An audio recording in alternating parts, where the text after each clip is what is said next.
Welcome to A Slice of Heaven episode. I don't remember. What are we on? I don't know, like 13? This is episode 13. Yeah, 13. Let's go. Slice of Heaven episode 13. I am Heartwood. I am a lovely archangel. I have my lovely and wonderful co-host VixVoxFox over here. The sweet, Hello. the purple wonder. And then today's guest star is Ticker Beast, Hello. the Tickerino. Hi, Tick. Why don't you introduce yourself and tell everyone who you is, what you do. Yes, so my name is Tick, and as Heartwood just called me, my nickname has become Ticker Beast or Tecker Beast, because I am involved in tech, in a lot of different areas of tech. I love technology, I work in IT, so it's something I'm definitely very familiar with. I have a question. I don't really talk to many IT furries, even though all of them are IT furries. I don't talk to them about IT. Right. How do you is it like hard to get into like that career path, I guess I would say? So sometimes it can be, especially nowadays. Like I've actually noticed over the last couple of years, like the job market, job search and stuff kind of get much harder. But for me, I'm in my early 30s, so it started out like when I got out of high school, there wasn't, especially in the area I was, there wasn't much in high school for IT, like computer classes or web design or anything like that. And really the only path for it I thought I was going to have to take was college and get a degree and all these other things. But I actually ended up getting my foot in the door as a contractor at a simple help desk job. And from there, I was able to kind of grow and learn and get experience and, continue my career path that way without ever getting a degree. Woo. That's cool. Yeah. That's very cool. No college debt. Let's go.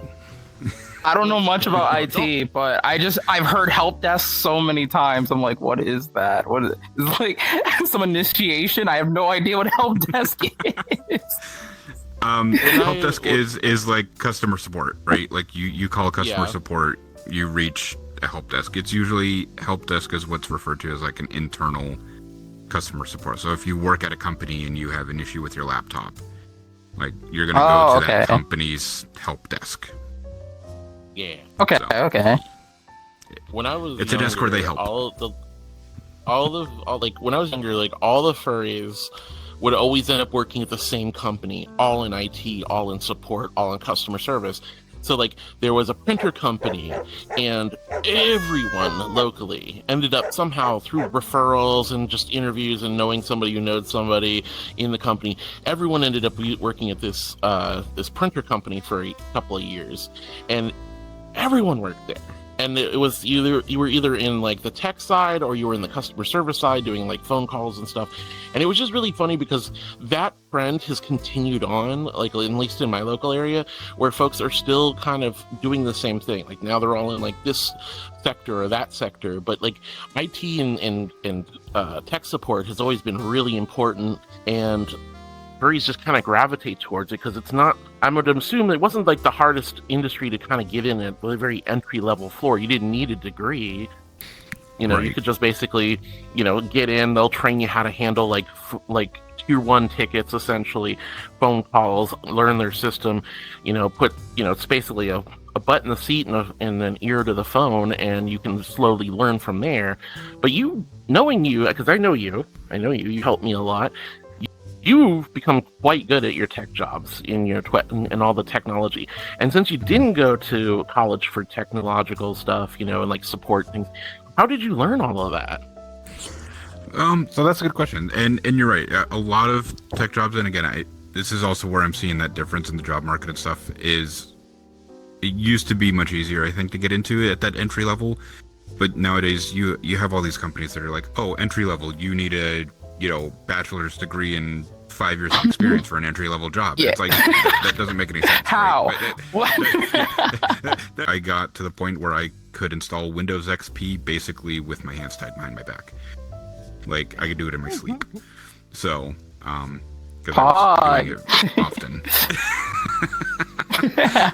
I'm usually the one doing the tying, but It seems like a field that's always looking for people. I don't think I've ever really heard of nobody looking for people who are experienced with computer science and stuff.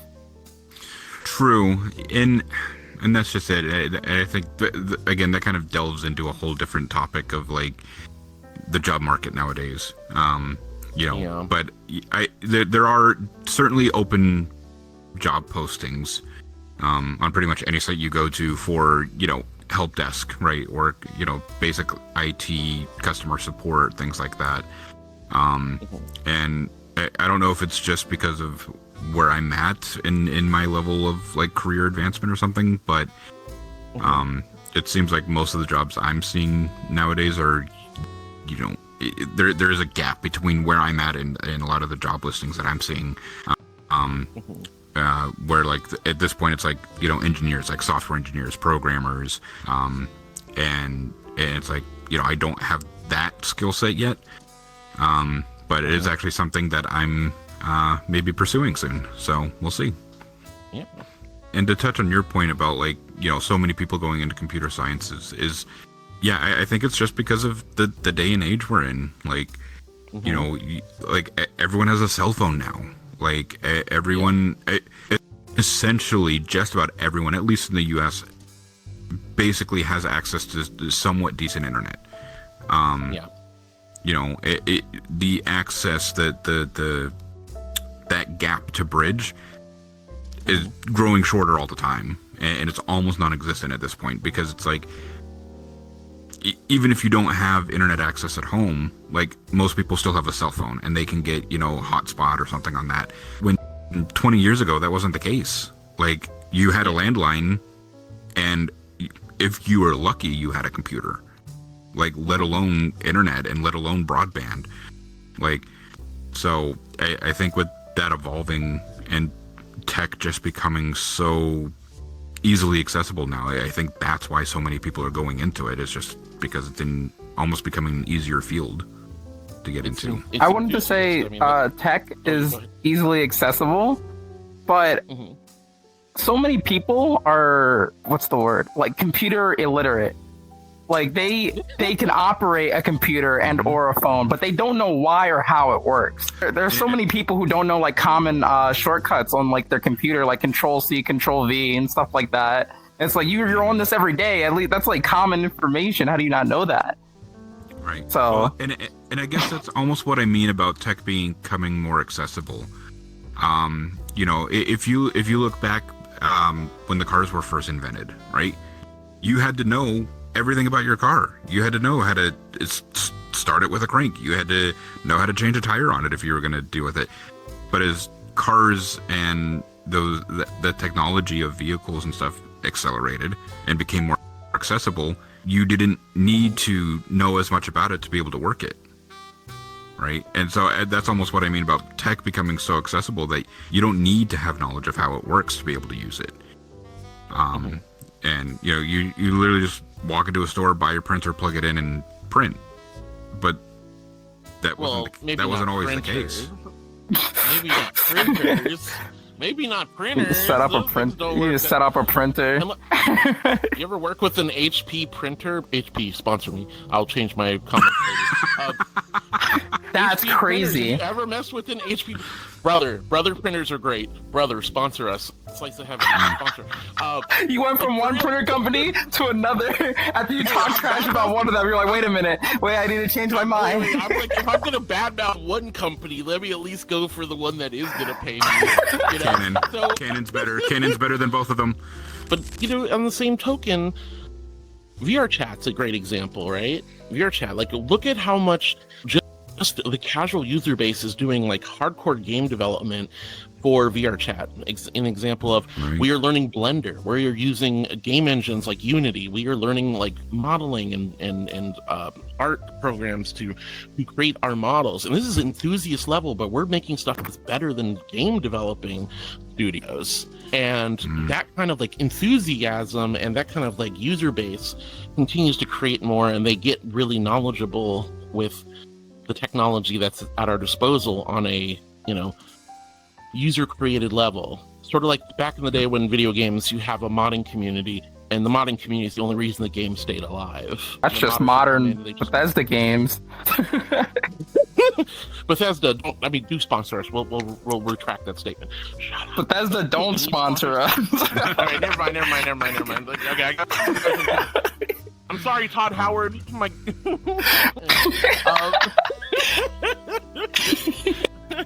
Concerning the accessibility thing, how do you feel about AI in your field? Do you think AI is good or bad for computer science, or do you think it could be good? For computer science, it could be good. I think in that context of, using it to add flavor, or using it to kind of supplement or give that extra little touch of something. But overall, I think part of this is just because AI, it's still like in its infancy, right? I think people rely too heavily on it. They Oh, most definitely, yeah. especially when you come across the people that don't know enough about tech or know enough about AI, they expect it to be infallible, right? And they trust whatever it says. But I mean, you also have those people that, trust the first result that Google spits out all the time, and that's not always true. So it's like, where do you draw that from? So, but I think, as far as AI in general, like my own thoughts on it is it has to be done ethically, right? That's been the whole controversy about AI and, copyright stuff and people not getting paid for their works and things like this. And I actually just heard about this the other day, that there are some Amazon, like Audible voice actors, if you will. I don't know exactly how to say that, but the people that actually read the books, right, for Audible. They some of them have been asked to train an AI for Audible to create the audiobooks, but they're setting it up in such a way that if a voice actor is coming in and training their AI, they'll be paid not as much, and they're very upfront about it. You'll be paid not as much, but on a royalty basis for any books we use your voice for. That I agree with, and I am wholeheartedly okay with, because the person that's helping train that AI, because all AI has to be trained, and this is also where that misconception comes in. Everyone's like, oh, AI, and they think Skynet or Terminator or whatever, right? And it's like, Skynet. No, like that's what I mean. It's also where we're in the infancy of that, where it's not true AI, it's not artificial intelligence, it is machine learning, right? So everyone talks about with ChatGPT isn't AI, it's a language model, it's machine learning. It learns and spits out based on what you put into it, right? And so that kind of stuff is like, yeah, it's fine. So as long as you're being upfront and doing it ethically and morally and all that with training the AIs, the machine learnings, go ahead and do it. I have no problem with that whatsoever. So it's only when it tramples over other creators or actually takes other creators' jobs away and stuff, or uses a creator's likeness or voice without them being compensated for it, is where that just completely falls apart and is not okay. Yeah. I mean, I'd heard a friend of mine who works in an IT department for a college told me that they fired an employee because they were just basically using ChatGPT to write code for the university. They didn't even try to hide it either. They're just like, get out of here. It was really funny. I mean, it's like AI has like some really amazing potentials in IT, being, like there was a recent thing about like it helping predict and find possibilities of breast cancer for for example. That is an amazing use of AI. But when you have so much public access through things like ChatGPT or, DALL-E and, all these art programs, then it just gets like so out of hand because people are just, like the whole dead internet theory, right? Like the internet's just being run by AI bots, talking to AI bots, just responding to AI bots, so on and so forth. That's literally what Twitter is. anyone with like a check mark is. Mhm. I can't tell if it's a bot or not half the time. It's very scary. Do you think I'm a bot? You're not a bot. I am. I'm so scared. I was like worried out. You're a ticker beast. If you're interested in tech and you have that kind of like logic-based thinking and that's how your brain works and you like figuring out what makes things tick. No pun intended. Yes, but it works so well. But you like figuring out what makes things tick and why things work the way they do and why things stop working when they do.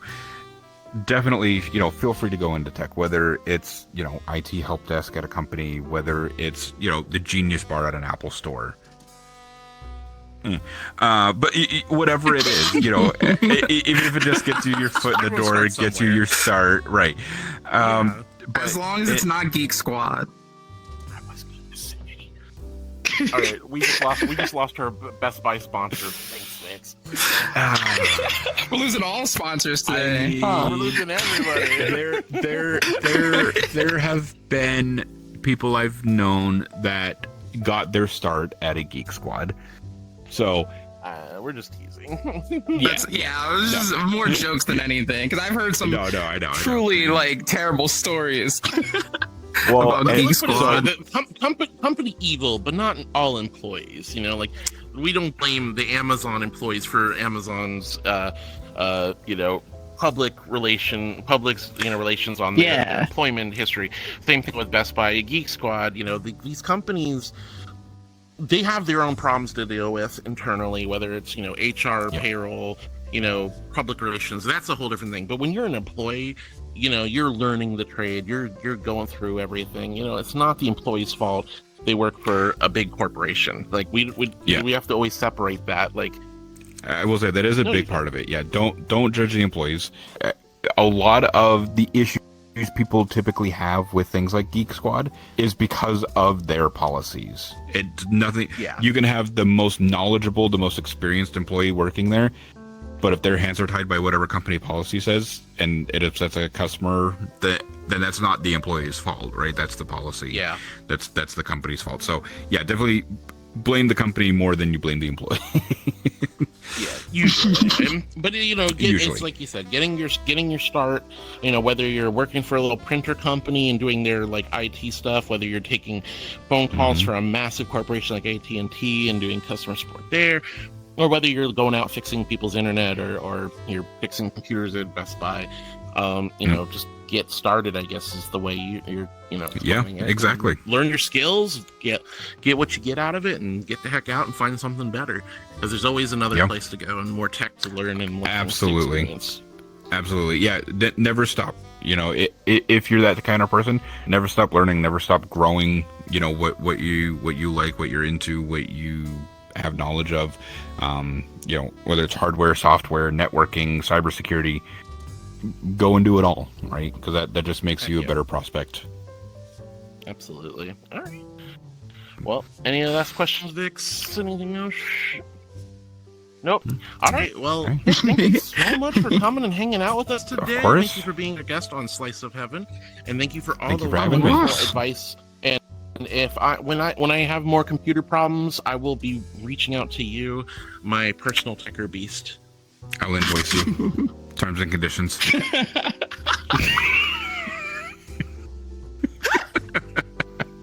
I hate you. All right. And thank you, everyone, for joining us on Slice of Heaven. Remember, hit that like button, smash that notification bell. You subscribe on the YouTube. Well, okay, YouTube. Yeah, just do the thing. You know what to do. And we're now going to talk about our sponsor. Okay, we're done. Bye, everyone. I love you. Goodbye. Bye. Bye.